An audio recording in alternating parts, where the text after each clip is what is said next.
गरिया जुबा खेलानीता कहा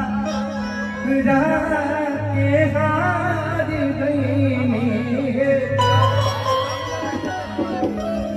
यारी पापा गोइया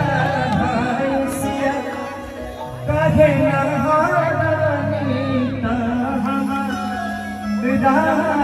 के हार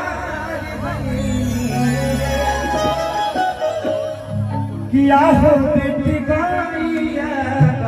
छरुआ घर के लाछनीता हमें